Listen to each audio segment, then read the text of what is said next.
Good afternoon, everyone. Welcome back to the channel. Today we have a very special guest, someone whose energy, charisma, and professionalism have made him one of South Africa's most trusted and in-demand MCs.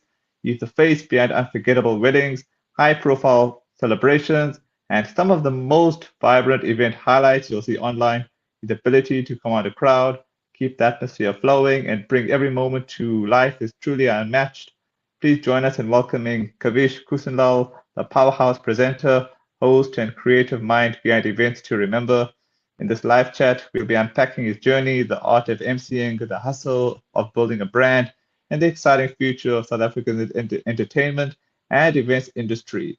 Stay tuned. You're about to gain insight straight from the man who makes moments unforgettable. Let's get started. How are you, Kavish? I'm good, Sid. Thank you for that intro. That's something I've never actually had that before. So thank you. And you can't see it right now, but I had like goosebumps when you said that, and I'm like, is it true? Is it really? I'm gonna have to think therefore. But is it really high demand in South Africa? I don't know. But thank you so much for having me. An amazing platform that you have here. Thank you for doing this, especially supporting and putting all the local talent out there, getting to know the inside from what you guys see, what we do, and then now to have a chat like this. As you can see, I'm not in a suit and tie.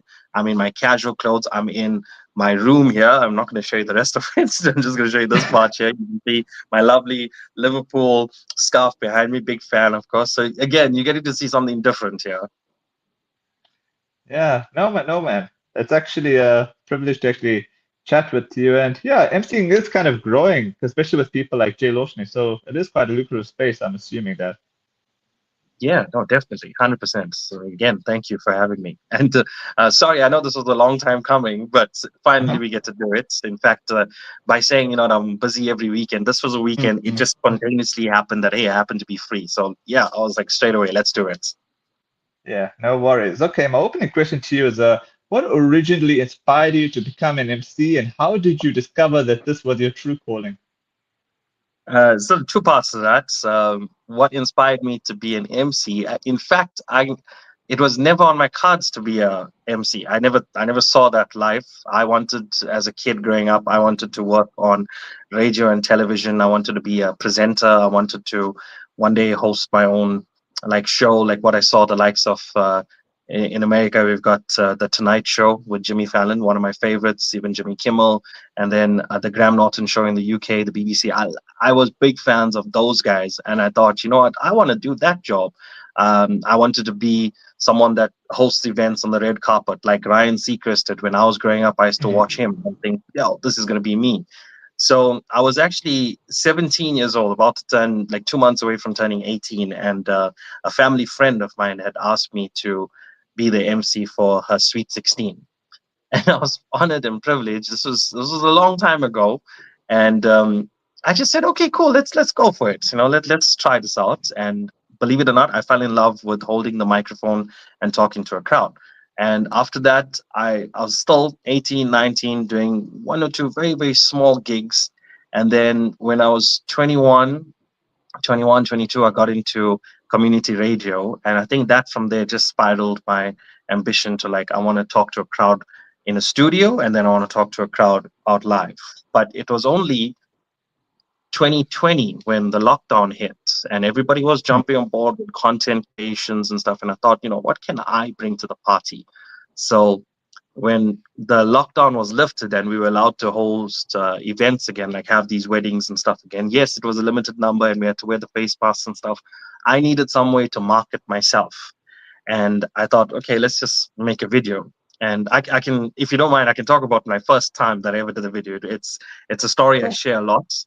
Mhm. So it was 2021, and one of my close friends, Nikhil Singh, he was getting married, and he asked me to be the MC for it. And at the same time, there were a few inquiries coming through from people asking me, "Hey, what's your rate to be an MC? Do you have videos of yourself?"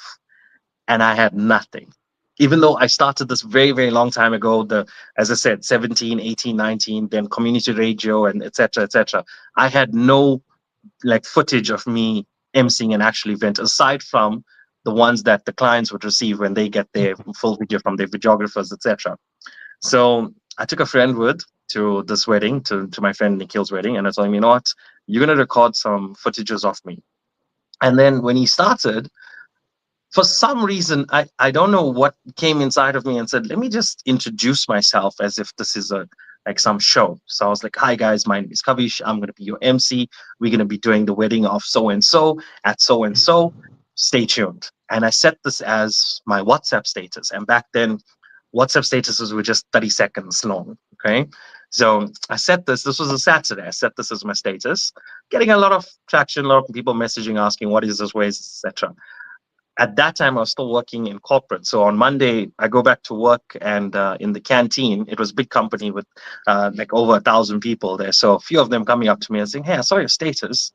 What TV show is that? What channel is that?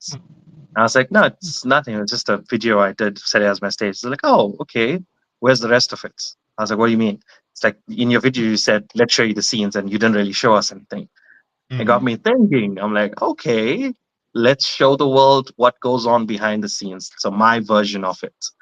And that's how Events to Remember started. That's how I took on the title of emceeing. And that's when I realized this is something I want to do for the rest of my life, get into the events industry and, command the crowd. Wow. All right. Many people can speak well, but not everyone can command a crowd. What do you think truly separates a good MC from a great one? Oh, wow. Understanding your crowd. I think that's the first thing you do. And it doesn't just come overnight, it comes with a lot of experience. So I was very fortunate to be going to events from the time I was a kid. And I was one of those people that I could just relate to people's feelings. You could pick up on people's energies and feelings and stuff. So growing up, I Mm. was able to, I had this ability to just start a conversation with just about anyone. Now, it works for some, it doesn't work for the others, but that was a good Mm. learning lesson for me to pick up who's introverted, who's extroverted. So at an event, the first thing I do when I get there, and I generally get there an hour before the event starts. So I see the guests coming in, and automatically I can pick up who's the quiet ones, who's the engaging ones, who's here just to sit quietly and watch what's happening, and who's here to really put on a show. So from there, I'm able to read my audience. And when I'm talking back to them, I can see who's paying attention. And from there, I get the energy now to do what I'm about to do next. It's very spontaneous. I don't have anything scripted because I learned if I script things down, it never goes according to plan. So I just read off the crowd's energy. South African events are known for their energy and diversity. How do you adapt your hosting style for different cultural audiences? Well, that's the one thing I absolutely am passionate about is my own culture. Being in fine line between religion and culture here. So Mm. um, my my passion has always been the Indian culture. From I'm sure with yourself as well. We grew up watching the Indian movies, eating the Indian foods, and going to these Indian Yes. events and stuff. So it's a fascinating experience. And sorry. Just repeat the question again. You said what differentiates? Yeah, like how do you adapt your hosting style Yeah, for different cultural audiences? yeah. So again, it's reading the crowd and seeing the type of event that Mm. you're doing. If it's a North or South Indian wedding, I know the type of crowd I'm dealing with. If it's a Western set wedding or reception, I know the type of crowd I'm dealing with. But fortunately for me, majority of the audience, the guests that arrive at these weddings are mostly of the Indian culture, so I can automatically relate to them. And when I do see Mm. other cultures there as well, again, I try to keep it very standard. And I'm not a comedian. I always say this to people. I'm not a comedian, but I'll be able to make you laugh by doing something. Okay, whether it's saying an impromptu line or talking to a Mhm. person, again relating to their cultures. And let's face it, in South Africa, no matter what religion you are, what race group you are, we are South African. We all go through the same issues. We all know what it's like to be stuck in traffic, load shedding, price fuel hikes. We all know about that. So sometimes you just have to just read your crowd, focus on something that's trending, something relevant, talk back to them, turn it into something humorous because it's an event. My job is to entertain, and then just see how it goes. If it works, it works. If it doesn't, okay, we tried. Mm. Let's not do that again. True. Can you share a memorable or challenging moment from an event you hosted, and how you handled it like a pro? Like a pro. I think a lot of it has to do with the people we work with, the other service providers that are involved. It's not just me going to an event; it's a whole list of guys. And from the ones we can speak of at the top of our minds is you got your photographers, your DJs, etc. You know, your pundits, your caterers, etc. But there's so much more. There's the event planners, there's the prayer coordinators, all of them. When we all gel together to produce the same outcome, it works perfectly. So I'm quite blessed that I get to see a lot of familiar faces at every event I go through. And I'm talking from the service industry, service providers industry. I see a lot of people who we worked with before. So we know exactly how we're all going to work. They know my timings, I know their timings, I even know their positions, and we just have a good relationship and stuff as well. So I think what makes it successful, what makes an event successful is the service providers that you get to work with. And yes, there's a lot of new guys coming in, and we all for that. We want to see that. But I would suggest and when it's the newcomers who don't know much about it because they just entered the industry, you know, that can sometimes be challenging for us, especially with the sound providers. Some of the new guys that come in, the cue points for me.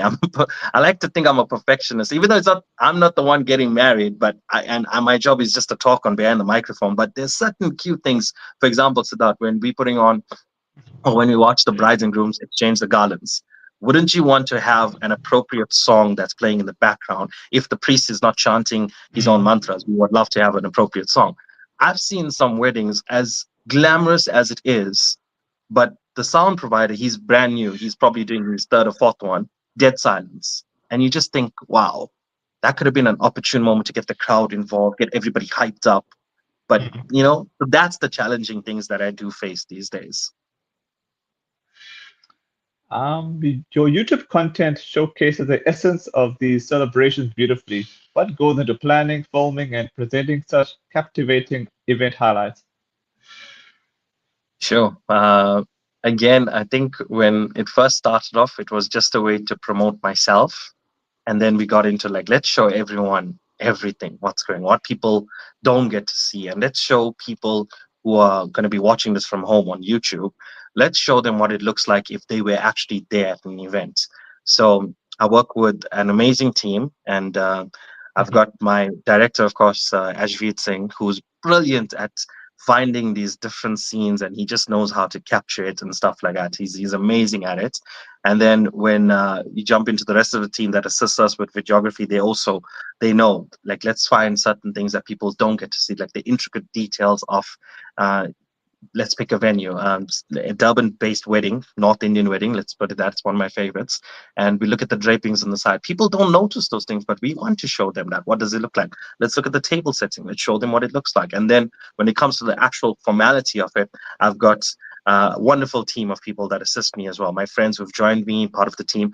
Renal, one of the best coordinators, event planners ever. She also assists Ajveer into saying, hey, get this shot over here. This will look really cool to show people, And so that's the sort of planning we do. We don't sit down like before the event and highlight. We kind of know what we're going into, but it happens right there on this, because even we get surprised to see, wow, look at this decor. Look at this. So it happens on the spot. And I think it's passion driven. So that, if I'm being honest with you, you got to be passionate about what you're doing. Mm, That's what produces the best results. that's true. You wear many hats, presenter, host, face of the brand. How do you maintain your energy and consistency in all these roles? I've been asked that a lot, actually. I think without shooting my own, blowing my own whistle, or what it's shooting your own, or whatever they say, it, Oh, right? Um, trumpet or what something. what you see is what you get with me. Yeah, Like, I'm the yeah. same Mm, person, in front of the camera, off the I'm the exact same person. Whether it is I'm doing something personal, like going to the gym, the people I meet there, I'll be talking to the exact same way I would when I'm doing an event. If I'm filling up fuel and I'm talking to the service station guys working the same story. If I'm going grocery shopping, I'll talk to the cashier the exact same way. So uh, I wouldn't say it's different hats. I would say it's the exact same. Like right now, you can see I may be dressed up like this so casually, but I'm still the same person. I'm this. I figured life is short, Siddharth, and and we're only gonna be so young for so long, or you're only going to be Mm. in the prime stage in your life for so long. So make the most of it. I do not want to look back one day in my life when I'm old and gray and it's starting already, to see like, I regret not being more friendly out there. You don't know what the next person is going through. So just try to bring a smile to someone every single day. So yeah, I would say it's the same hat. If I'm being honest with you, it's sort of like the same hat. Brand building in the entertainment space is tough. What was some key steps or decisions that helped grow events to remember? Ooh, that's a good one. Definitely, it was following the social trends, and I still feel I jumped onto the likes of TikTok quite late when, like, during COVID times, Mhm. everyone was doing the content. We just spoke about this earlier. Content Yeah. creators, they became global success, right? I feel like I jumped on that wagon a bit late, but you have to follow social media trends because that's where your audience come from. And I learned that in Mm. South Africa, if you don't see it on TikTok, then it never happened. And prior, which is so crazy Mm. because prior to that, it was always Facebook and Instagram, and it still is. Don't get me wrong; people still Mm. use Facebook and Instagram. I mean, I still use it, of course, but I found my majority of my audience sits on TikTok. So what I chose to do was just take your Okay. audience from TikTok and show it to the rest of the world. That jump onto the likes of YouTube, etc. So building a brand, if you had to jump in right now, you have to start with social media, I feel. Well, it obviously depends on what field you're going into, but yes, specifically, we're talking about entertainment. It has to sit Mhm. on social media. You have to learn basic social media skills. Nothing needs to be as fancy as getting purchasing high-end video editing software or building a studio. I mean, you and I can relate to this one. We don't need to go and build this fancy building where we're going to have our studio sessions. Oh, we can do it from the comfort of our home. So start with social media. That's where I would say. Yeah, that's true. What was some of the biggest misconceptions people have about being an MC and events presenter? Uh, I think it's not just being an event a presenter. It's the idea of an MC alone. Remember, we are there to guide your program. That's first and foremost. This person is here to announce certain things that are coming up in the program, and you can do it in a very fun, very formal, very entertaining way. You can choose.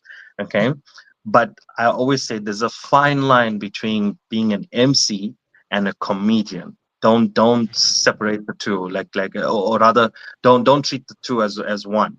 So Mm. a comedian, he comes out, he's got his set. Okay, he's going to come out, speak for 20, 30 minutes. Some of them do it for an hour and stuff. That's his job. He's there to take his content and make it into laughter for everybody.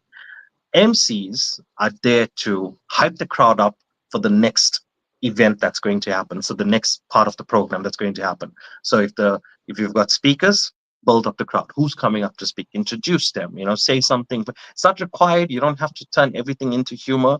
There are lots of times when people will always ask me, are you gonna say any crazy jokes? And I tell them, no, guys, I actually don't do jokes. I read off the crowd. That's just me. So yeah, just to answer that question over there, I think that's what differentiates an MC and the presenting side of things. Well, you've seen my videos. I try to be the same person. Just again, Mhm. it's I try to bring the presenter side of me into the events that I do as well. Where uh, picture it like we watch award shows all the time, Mm. and that's where I got my inspiration from. Be the same person, present the next thing, like compare it, hype the crowd up, build that audience, bring that vibe up, introduce the next thing, make it seem like it's this huge event that we're waiting for. That's what I love doing. Wow. For young entertainers hoping to break into the industry, what practical advice would you give them? Well, okay, industry as in like what I'm doing or in general? Yeah, yeah, yeah, yeah. Both. Okay, so if what I'm doing, start with yourself, start with your own personality. You need to know if you are an introvert or extrovert. You need to know that it doesn't make sense for someone who doesn't talk to people in general that now saying I want to go out and be an MC. It has to start from within yourself. You have to be passionate about what you're choosing to get into. I'm very passionate about connecting people to other people. I love doing that so much. So and I've been doing this from the time I was a kid, in school days. You connect Wow. different people, you bring friends together, etc., etc. So it starts there. And so to the guys wanting to get into the industry, again, don't look at the next person and try and copy what they're doing and going, no, start with yourself. Be who you are. If start with your family and friends, if you want to jump on board and become an MC, start asking them, hey guys, whose event is coming up next? I'll jump on. It's not about immediately going on and putting on a big title and then saying, I'm going to charge X amount now. No, start small. I started very, very small. If I have to be honest, and I'm going to say this here because I want everyone to learn this as well, guys. I started with like some events I did for absolutely free, just because I wasn't comfortable to put an amount to it.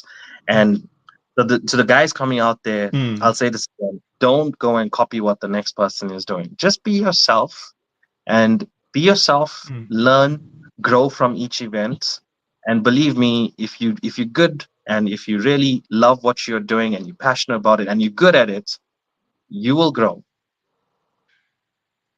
All right. Before I get to my final question, there's actually a question for you in the comments. Yeah, so All this right. is from Jitin. Hi, Kavish. Being in the limelight, how to balance the pressure and expectations of the public? Oh, wow, that's a good one. Expectation. I I think it goes back to what we were saying about the different hats. What you see is what you get with Okay. me. So I think that's as straight up as I can be. Like I am the same person, whether you see me at an event, whether you see me out at a mall or public and stuff. I may dress differently, but believe me when I say I'm the same person. You know.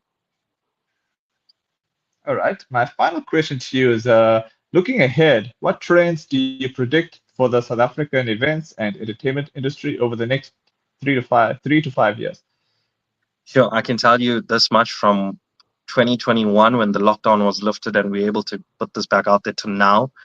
It's been massive. The type of events we're seeing, the trends coming out, the whole world is jumping on this as well. So like from it's not just the decor and the outfits and the catering and stuff. It's so much more that's involved with it.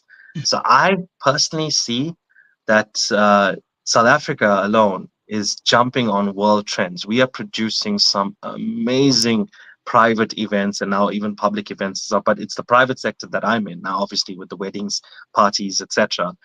I see it going to the next level in terms of different decorations coming around, different outfits, different styles of programming. In fact, I was having a talk with my team the other day and saying, guys, going into 2026, let's try and do something different. Let's try and show different things. Content creation has really jumped on board with events. We've seen it. People are seeing what other people are doing overseas, and they're trying to replicate that at their events currently. And so far, so good from what I'm seeing. Some, yeah, you know what, they're trying. Maybe they shouldn't have did that. It didn't work with this audience. But majority of the guys, from the dancers to the singing to the acts that they do at these events, it's spectacular. So I can see a lot of these events where the brides and grooms and the bridesmaids, grooms are becoming own stars of these events. They're no longer just the bride and groom. No, you are the star of the show now. So that's how I see it happening. And I wouldn't even say 3 to 5 years. I would probably say next year, as little as next year, I start to see these things. Wow. All right. All I got to say there, thanks so much for your time and hope to catch up with you again soon in the Yeah, thank future. you.